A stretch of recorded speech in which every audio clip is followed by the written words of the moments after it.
La idea de hoy es hablar de lo que está pasando y de lo que vemos para adelante, sobre todo en términos de trigo y de soja, siempre con el foco en Chicago. Como ya saben, el trigo local y las cotizaciones no acompañan exactamente las cotizaciones de Chicago, pero para la referencia de cebada sí, obviamente tiene especial relevancia. Y bueno, con la soja, en estos momentos especialmente, son momentos de decisión y la idea es darles un poco más de información para que cuando llegue el momento de tomar esa decisión de venta, si es que todavía ya no lo hicieron, tengan un poco más de elementos arriba de la bandeja. Acá mostramos una gráfica del precio del trigo Chicago diciembre de 2019, el que se va a usar como referencia para la cebada. Un precio que hasta el 14 de febrero, el día de San Valentín, estuvo bastante estabilizado en el entorno de los 200, 210 dólares. Y ese día, por una serie de factores que incluyen desarrollo de los cultivos en el hemisferio norte, exportaciones de Rusia realmente muy agresivas, fortalecimiento del dólar, empezó una seguidilla de caídas que recién se detuvieron sobre mediados de marzo, pero que han estabilizado el precio del trigo en el entorno de 180 dólares para esa posición, bastante por abajo de lo que hoy sería la equivalencia con algunos de los planes comerciales de cebada. Ayer, justo para beneficio de todos nosotros, tenemos información fresca, hubo un nuevo informe de oferta y demanda mundial del USDA, que en realidad no dio mayores movimientos en el mercado, pero que para trigo confirmó lo que ya se venía viendo. Hay un sobrestock a nivel mundial, el consumo global se reduce respecto de estimaciones anteriores y en el caso de Estados Unidos, puntualmente para lo que hace referencia a Chicago, las exportaciones fueron recortadas y es uno de los grandes factores de incertidumbre para los próximos meses. Analizando en sí el informe, la producción en abril fue mantenida y sostenida en 733 millones de toneladas a nivel mundial. Si uno compara eso con septiembre de 2018, la producción es la misma, son las barras naranjas. El consumo mundial, en cambio, en 6 meses el USDA lo recortó básicamente de 747 millones de toneladas a 739. Hubo un recorte de 8 millones de toneladas de consumo que obviamente explican en parte esa consolidación de un menor precio en las posiciones hacia adelante, porque gran parte de ese ajuste a la baja se dio a partir de febrero. Más allá de eso, si ustedes prestan atención, es la primera vez que el uso o el consumo, lo azul, supera a la producción en casi 7 años. Y eso se dio, en realidad, fundamentalmente la caída de producción, que cayó significativamente respecto de los 3 años anteriores, se dio fundamentalmente por caída en diversos países claves, como por ejemplo Rusia, que tuvo una caída, después del año récord, una caída muy importante, Australia, que tuvo un año récord y después 2 años muy malos, en particular el último fue especialmente malo en términos de rindes, la Unión Europea en su conjunto, que también tuvo pérdida, y el único que se salva de los grandes países exportadores fue Argentina, que tuvo un año récord, como ya es sabido. ¿Qué se ve hacia adelante o qué se espera hacia adelante? Posiblemente que Rusia recupere, no va a llegar al récord, pero va a recuperar, que Australia y Argentina sostenga, o va a depender de cómo sigan las condiciones comerciales en los próximos 2-3 meses antes de la siembra, pero el objetivo de ellos es en principio sostener el área y idealmente también los rindes. Australia va a tener una recuperación porque es muy difícil que tenga otro año tan malo como el que tuvo, y la Unión Europea también va a crecer. Hoy el mercado está atento fundamentalmente a lo que pasa en Rusia y en la Unión Europea, además de Estados Unidos, porque son los que están, en el caso de la variedad de invierno, saliendo ya en etapa de desarrollo, y en breve, en el caso de Estados Unidos y en algunos otros países, sembrando las variedades de primavera. Y en el caso de Estados Unidos, y eso explica en parte la debilidad del trigo, del precio en realidad, en estas últimas 2 semanas y puntualmente en esta semana, las condiciones del trigo de invierno están bastante por encima del promedio de 10 años y del año pasado. Es más, están en el doble del año pasado en lo que tiene que ver con la cantidad del trigo en condiciones buenas y excelentes. Este dato es del domingo, 60% del trigo de invierno está en condiciones buenas y excelentes contra 30% del año pasado y 46% del promedio de 10 años. Esto generó las caídas del lunes básicamente, y ayer, tras el informe de Luzda, en realidad ya había arrancado negativo por este informe. Y el área a nivel de Estados Unidos tendría un crecimiento después de lo que fue el año pasado, por más que esto todavía está por verse, porque en las variedades de inviernos que ya fueron sembradas y que son estas condiciones que se detallan acá, el área es la menor en la historia de Estados Unidos, y se especula que va a haber un aumento en el área de trigo de primavera. Eso está por verse, decía, porque el clima viene complicado en Estados Unidos y se está atrasando o se puede atrasar por cómo viene la mano la siembra, y de esa forma tal vez ese aumento de área no termine dándose como hoy está planeado. Y cuando uno mira la demanda, lo que ha ocurrido es que Estados Unidos fundamentalmente, que es la línea punteada celeste, digamos, se puso a tiro y se puso en competencia, sobre todo con la Unión Europea, con Argentina y con Rusia. Rusia siempre fue el más barato, Rusia y el Mar Negro en general, que es la línea verde, siempre fue más barato, pero después de una apreciación del rublo en relación al dólar, básicamente hoy, estos datos de vuelta también son del informe de ayer, están en fuerte competencia, y de hecho hoy en las licitaciones de Egipto, de Japón, de Jordania, de Argelia, tanto Francia como Estados Unidos están compitiendo de igual a igual y le están ganando a Rusia, que fue el gran causante de que Estados Unidos no exportara nada y la Unión Europea no exportara nada por el último año y medio, 2 años. Y como para reforzar esa idea, acá se ve la diferencia de precio entre el trigo europeo y ruso, con la línea de 0. Hoy Europa está más barato que Rusia, tras haber cotizado siempre por encima, y en el caso de Estados Unidos, del trigo de invierno, también siempre estuvo más caro, y acá a fines de febrero pasó a ser un poco más barato. El problema es que eso no se ve en precios, porque las exportaciones de Estados Unidos no logran despegar. Se ha hablado mucho de que Rusia iba a limitar las exportaciones, de que Estados Unidos iba a comenzar a exportar a China, que ahora hace poco salió el cupo de Brasil, que prácticamente duplicó el cupo libre de aranceles, era de 400.000 toneladas, ahora firmaron un acuerdo Bolsonaro y Trump para llevarlo a 750.000 toneladas, pero todavía no se han concretado ventas. Entonces la venta de Estados Unidos hoy, en la línea roja, están llegando a lo que Luzda proyecta, que ayer fue recortado, pero nada distinto de lo que venía siendo el año pasado, con lo cual ese aumento de exportaciones por la mayor competitividad y por los nuevos acuerdos que se han firmado todavía no se ve reflejado en el volumen exportado, y el mercado descree que eso se pueda traducir a precios en el corto plazo. De hecho, si uno mira el ritmo exportador de Estados Unidos, todavía, si bien en volumen está un poquito arriba del año pasado porque se esperan más exportaciones, todavía le falta una buena parte de lo que Luzda proyecta para exportar, y el ciclo comercial de trigo en Estados Unidos y en el mundo a estos efectos termina el 31 de mayo, o sea que le queda mes y medio básicamente.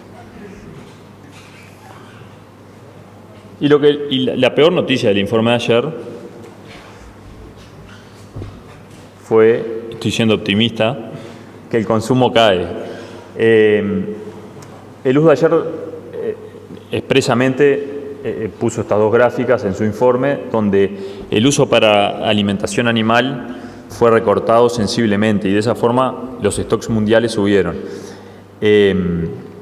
Lo que Luzda dice básicamente es que el maíz hoy, para uso forrajero, es lo más barato, y sobre todo en la Unión Europea y en parte en Estados Unidos, pero especialmente en la Unión Europea, básicamente se está usando maíz para consumo animal y afectando el trigo, que se fortaleció relativamente en precio respecto del maíz.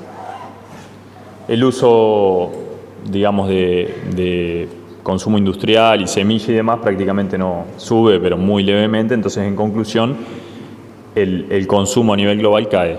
Entonces tenemos un USDA que dice que los stocks son más de lo que se creía por una demanda que se vio afectada a nivel global por la debilidad del precio del maíz y gran competencia exportadora, que es bueno porque puede haber participación de Estados Unidos en esos mercados, pero que todavía no logra consolidarse.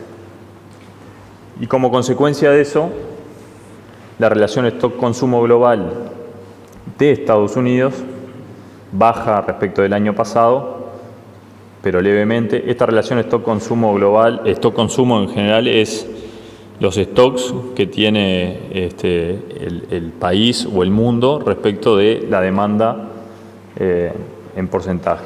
Si uno mira a Estados Unidos, básicamente tiene trigo como para satisfacer medio año de demanda interna y de exportación, ¿no? de todo su uso acumulado. Y a nivel mundial hay una leve reducción porque realmente veníamos en niveles récord de trigo y este año, como decía al principio, la producción es menor que la demanda, pero no cae lo que inicialmente se pensaba, lo que explica en buena medida esa caída de precio a partir de mediados de febrero. Lo positivo de todo esto es que China tiene el 50% de los stocks. Las barras azules a lo largo de los años son los stocks del resto del mundo y lo amarillo son los stocks de China. ¿Por qué digo que es positivo? Porque China no tiene participación, por lo menos hasta hoy, y eso ojalá cambie, y ahora vamos a ver por qué, no tiene participación en el mercado internacional.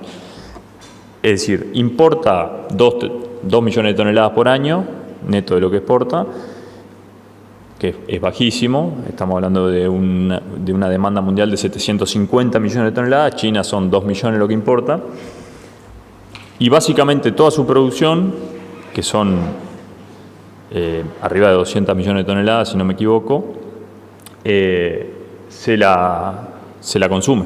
Entonces, en definitiva, lo que está haciendo hoy es sosteniendo un nivel de stocks, pero que no pesa en el mercado global. En cambio, los stocks que sí se traducen en exportaciones, importaciones y demás, tendrían una caída del 10% interanual, que es lo que de alguna manera generó una suba de precios respecto del año pasado, porque mejoraron los precios respecto del mismo momento del año pasado, pero a la espera de lo que pase con el hemisferio norte.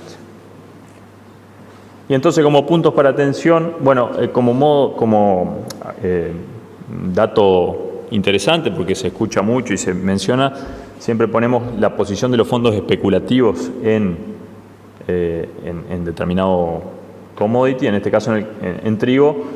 Prácticamente de 2010 para acá han estado siempre vendidos. Eso quiere decir que están apostando o apostaron a una baja en el precio, y de esa forma, vamos a ver por el lado que sirve para el precio, es difícil encontrar nuevos vendedores. Por lo tanto, en caso de noticias positivas o alcistas o que generen alguna sensación buena en el mercado, los fondos salen rápidamente a cubrir esas posiciones vendidas y compran contratos, generando que la suba normal se potencie un poco.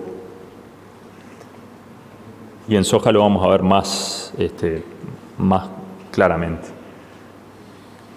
Con lo cual, para el caso del trigo, los puntos para atención que hay que, básicamente en este mes y medio que falta hasta el 31 de mayo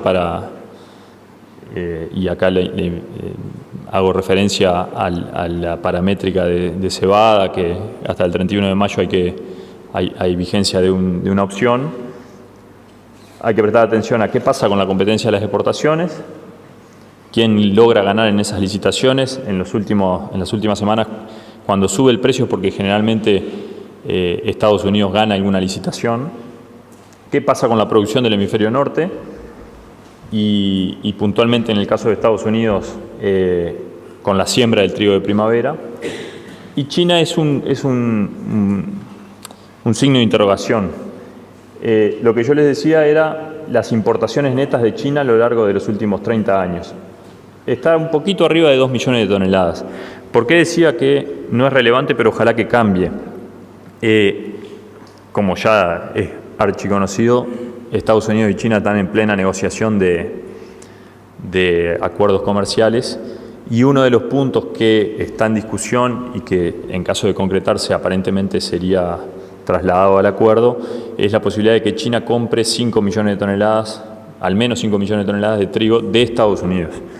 Obviamente, si eso pasa, capaz que a nivel mundial no hay un efecto en las cotizaciones de trigo, pero sí en Chicago puntualmente, porque directamente recorta la relación stock-consumo de Estados Unidos y obviamente dinamiza el sector exportador. Entonces, eso es algo que en los próximos, creo yo, en el próximo mes se va a terminar de resolver, más con alguna nueva línea de fuego que abrió Trump en estos días, con lo cual va a tener interés en solucionar este tema cuanto antes. Por eso ese es un punto que puede generar oportunidades en el corto plazo, que no va a solucionar el sobrestock global, pero sí puede puntualmente mejorar la condición de Estados Unidos.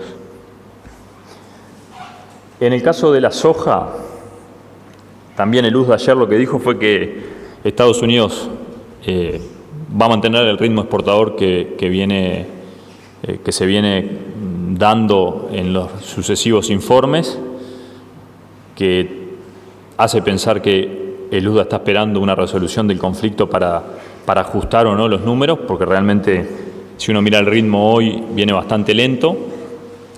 Ayer ya había comenzado en febrero el ajuste de producción de Sudamérica, pero ayer se confirmó básicamente en el informe la producción mundial récord de soja, y eso consecuentemente genera holgadez de stocks en Estados Unidos y en Europa en general.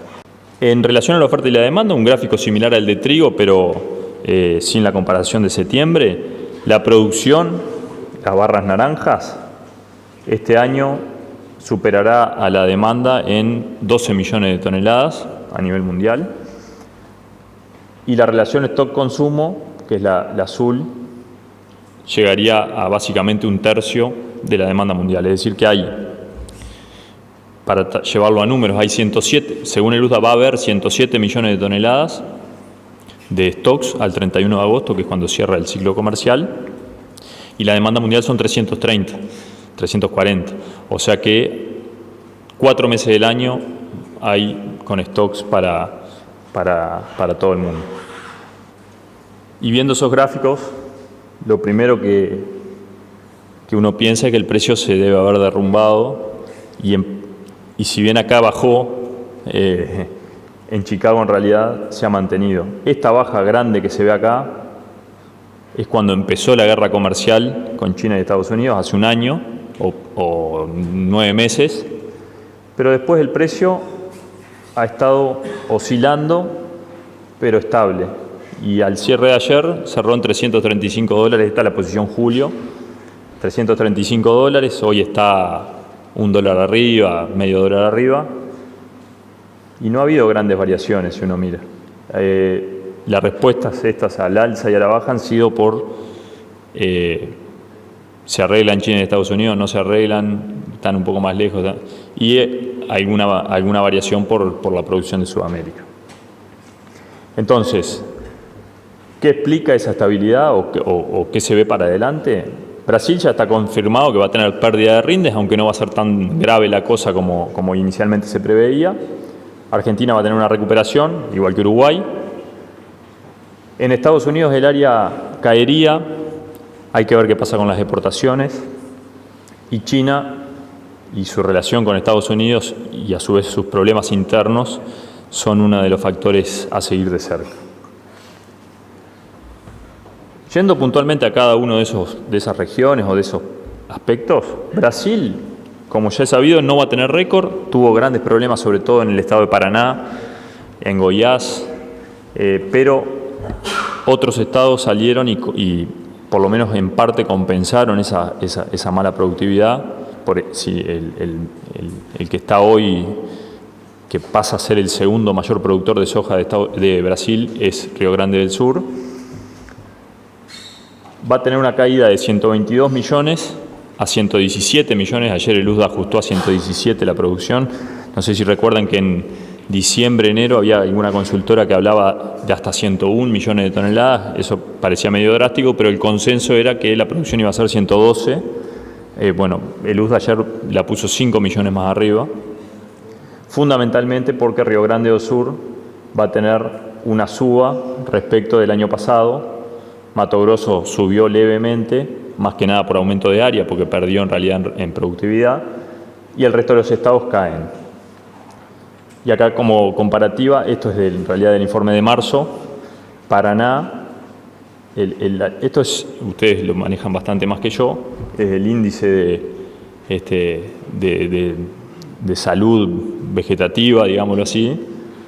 La línea roja es la de este año. Paraná, a partir de octubre, por falta de lluvia, tuvo un gran deterioro en el cultivo, mientras que Río Grande se mantuvo en línea con los mejores años de Brasil. Y si bien Brasil no va a tener récord y mejoró los rindes, las exportaciones, como ya he sabido, sí fueron récord. Este es un gráfico de 25 años de las exportaciones de soja de Brasil, prácticamente exponencial. Y puntualmente el año, digamos, de esta zafra que terminó el año pasado y que se vio favorecida notoriamente por la guerra comercial, las exportaciones son 80 millones de toneladas. La expectativa es que eso, y eso es lo que el USDA pone acá, es que digamos que lo azul es las exportaciones de octubre a septiembre. La naranja es de enero a diciembre, o sea, son 12 meses en ambos casos, pero desfasados en términos del tiempo. Y las de enero a diciembre, el USDA espera que caigan de 84 a 70 millones de toneladas, porque está apostando a una recuperación de Estados Unidos de las relaciones con China y mayores exportaciones. Y ahí es donde una buena parte del precio se puede ir definiendo. En el caso de Argentina, igual que Uruguay, se espera una recuperación 17 millones de toneladas más, es la estimación. 38 fue el año pasado, 55 es lo que se espera ahora. Los primeros rindes van en línea con esto, hay que ver si después eso empeora en zonas más marginales, pero en principio hay bastante consenso que va a andar en ese entorno la producción. Y las exportaciones también recuperan, pero no son muy significativas, son 6 millones, porque el grueso de lo que exporta Argentina son subproductos, y por lo tanto en grano en sí no hay un gran volumen, por más que hubo algunos impuestos y algunas medidas que favorecen de alguna manera la exportación de grano en vez de subproductos, pero que en teoría van a ser revertidas en breve. Y en lo que tiene que ver con Estados Unidos, a mí me gustaría saber si ustedes ven algo de esos números. No se ven nada. Estos son varios años, todos los años, desde 2011 en adelante. Yo trato de contárselos entonces. Esto es este año, la estimación abril, y esto es la proyección de la zafra que todavía no empezó. Básicamente, el área hay dos aspectos que son centrales acá, más allá después de los que no se manejan, que es el clima y el rinde, en definitiva, que es el área de siembra y las exportaciones, que son los dos que están encerrados. El área de siembra, este año que terminó ya, para ellos, fue 36 millones de hectáreas, para hacerlo redondo. Lo que Luzda estimó es que este año que comienza para ellos, la siembra que comienza en mayo-junio, el área va a ser 34,3. Es decir, que va a haber una caída de 1.700.000 hectáreas aproximadamente. Y en el caso de las exportaciones, tras el año récord de hace 2 años que exportaron 58 millones de toneladas, este año caerían a 51 millones de toneladas y las expectativas de Luzda es que haya una recuperación a 55, o sea, un crecimiento de 4 millones de toneladas de exportación. Y esos dos aspectos son los que hoy están marcando lo que pueda llegar a pasar con los precios, en Chicago al menos.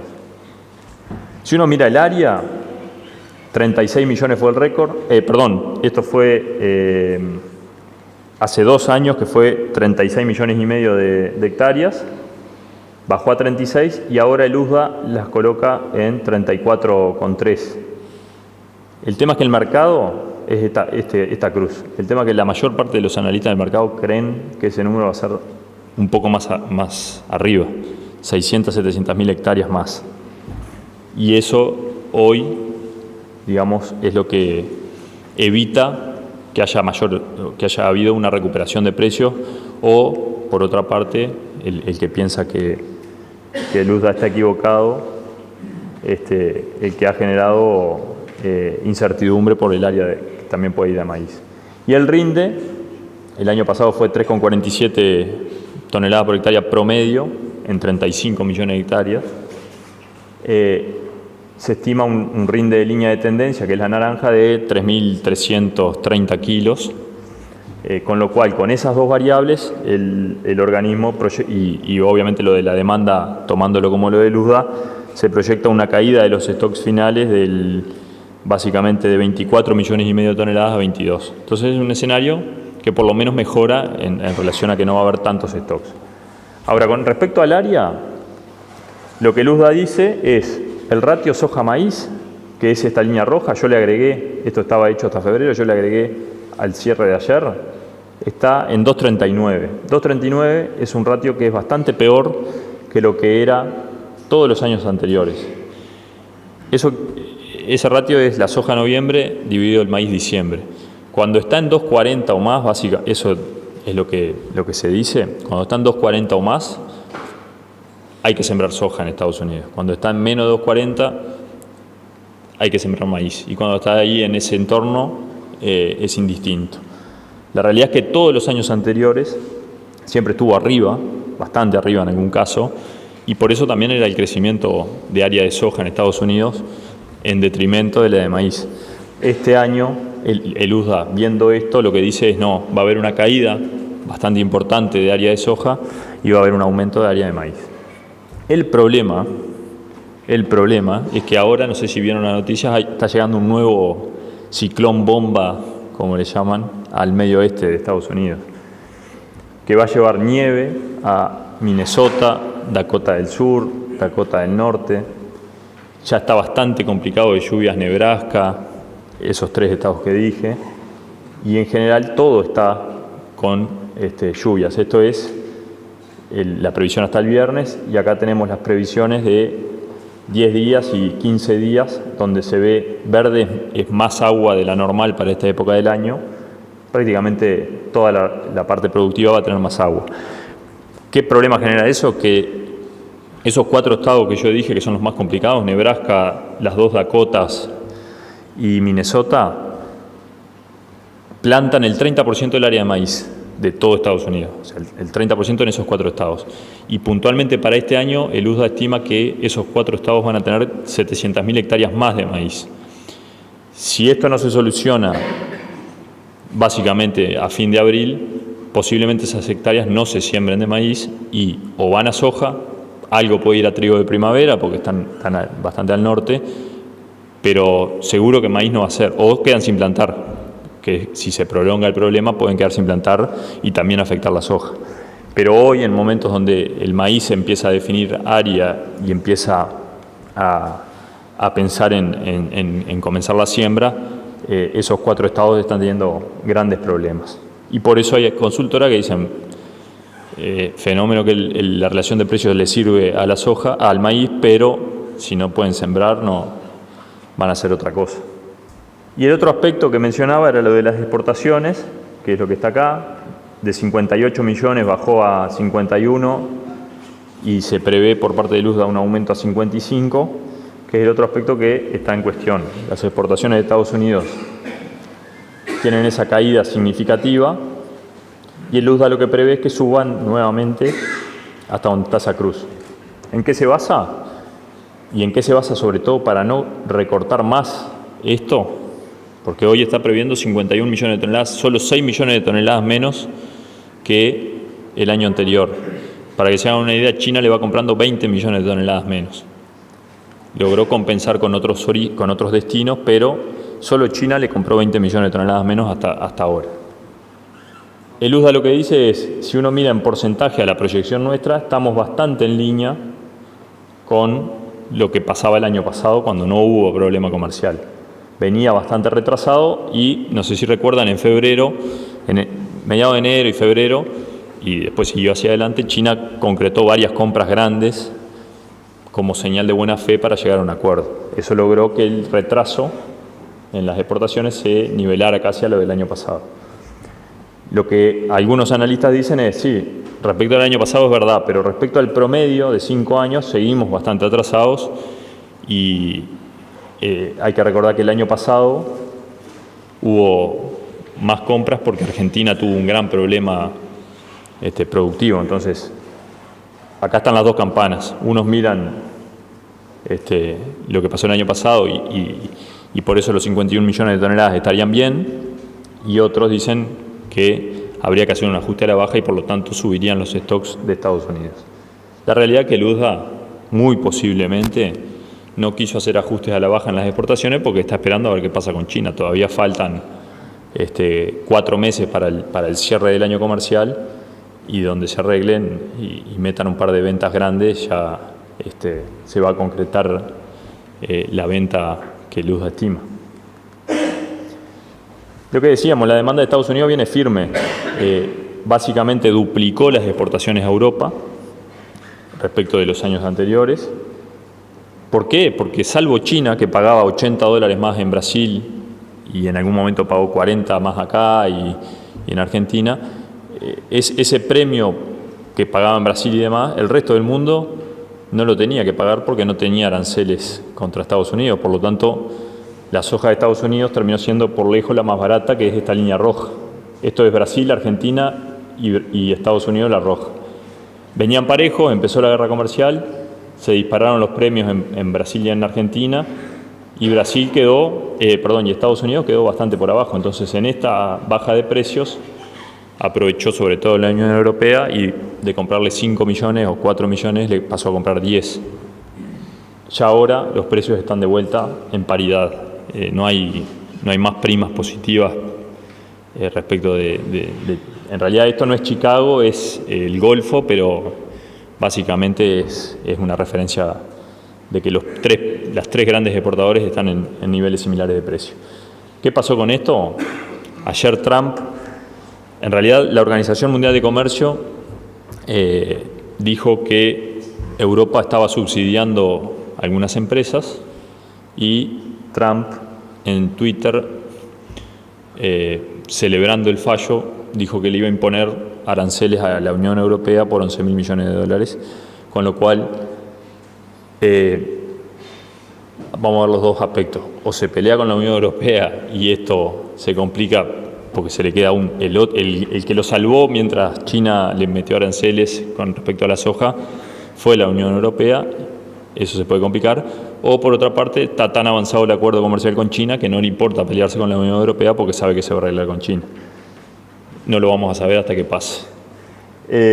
La molienda sí viene a muy buen ritmo creciendo. Esto es interna, no hay ningún problema por ese lado.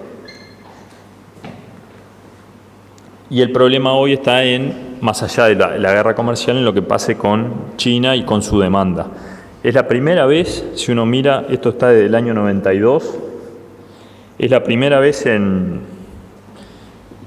20 años, desde 2002, que cae el consumo doméstico de China, o que caería el consumo doméstico de China. Hubo una serie de factores, hay enlentecimiento de la economía en general, hubo mejores datos hace un mes, pero por medidas fiscales que está llevando adelante el gobierno de China para reactivar la economía, crecieron solo el 6%, cuando la expectativa era que fuera bastante más. Y a su vez tuvieron problemas puntuales que afectan a la soja. La gripe porcina fue la más notoria, donde los stocks de cerdos cayeron un 16% de un año a otro por esa enfermedad, y eso generaría una caída en el consumo y consecuentemente en las importaciones. Es el primer año que caen las importaciones también desde 2002 o antes inclusive. Ayer el USDA mantuvo, lo positivo es que ayer el USDA mantuvo las importaciones en 88 millones de toneladas, pero el secretario adjunto del USDA en China dijo que las importaciones él veía que iban a crecer a 91,5 millones de toneladas. Es decir, serían inferiores igual a las del año pasado, pero deberían, si se da lo que el adjunto dijo, serían bastante más que esto. Y 3,5 millones de toneladas se notarían bastante en la hoja de demanda. En consecuencia, la relación stock-consumo mundial está en 31% y la de Estados Unidos subió de los mínimos en 2013 a máximos en solamente 5 o 6 años, a 22%. Los fondos, también en el caso de la soja, están hoy bastante vendidos.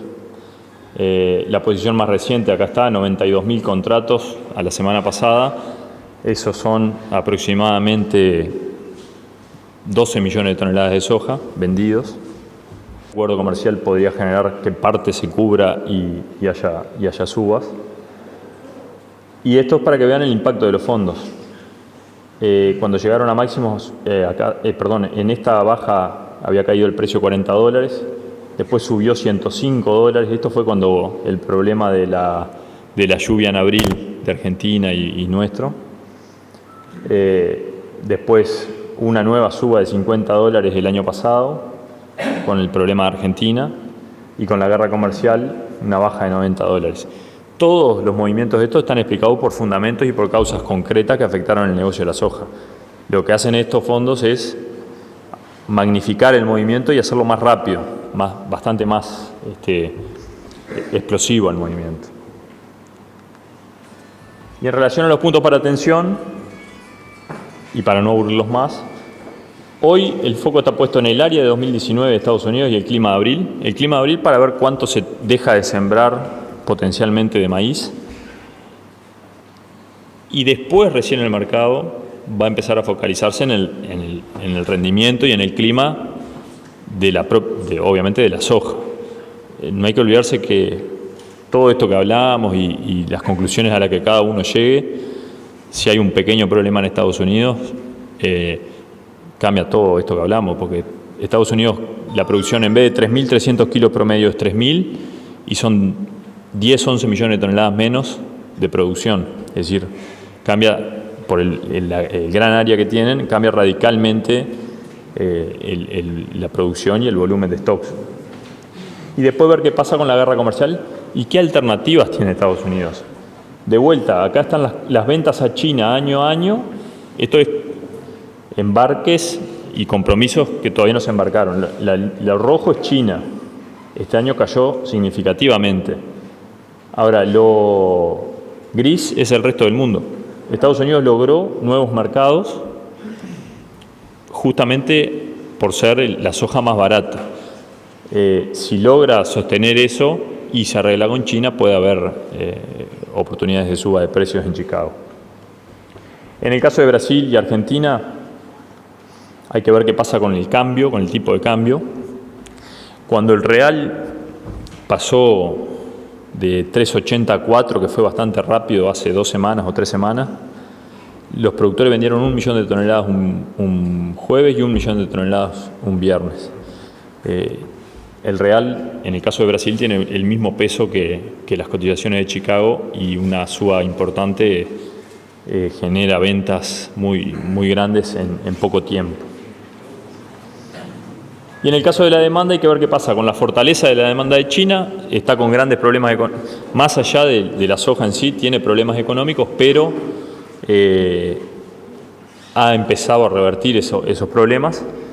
Y evaluar la posibilidad de otros destinos. Esto es a más largo plazo y tendría que ser capaz algo más a nivel, si vamos a lo nuestro, a nivel país o demás. Acá hay 10 países del sudeste asiático. Entre los 10 países tienen 1.000 millones de personas, o sea que es casi como una China. Y esos 10 países hoy están capturando bastantes empleos y empresas que solían estar en China. En China los salarios crecieron, hay más exigencias de parte de la clase trabajadora para determinados puestos de trabajo y demás, y muchas empresas decidieron irse al sudeste asiático, donde se habla que, puntualmente por ejemplo Vietnam, se habla que es la próxima China, pero está capaz que 10, 20 años atrasado respecto al proceso de China. Y hoy están concentrándose en estos 10 países, básicamente. Y como aspecto optimista, porque si no se van a ir todos llorando, acá hay una oportunidad que nosotros ponemos, aprovechar la oportunidad de precio sería en este caso si se concreta. Si será grande el acuerdo comercial que está y por eso el precio de la soja prácticamente no ha cambiado, si será grande el impacto que puede llegar a tener, China prometió comprar 30.000 millones de dólares adicionales por año de productos, digamos, agropecuarios de Estados Unidos. Para que se hagan una idea, a noviembre de 2018, las compras habían sido 20.000 millones de dólares.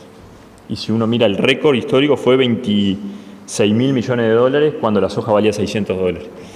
Es decir, que China está prometiendo, en principio, comprar 30.000 más de lo que ya compra. Y de productos agropecuarios. Se habla que el gran beneficiado sería el maíz, el etanol, la carne de cerdo, pero la soja y el trigo van a acompañar en esas compras. De trigo habría 5 millones de toneladas comprometidas, de soja no se sabe, pero hoy son los grandes compradores. Si esto se da, obviamente va a haber una suba de precios.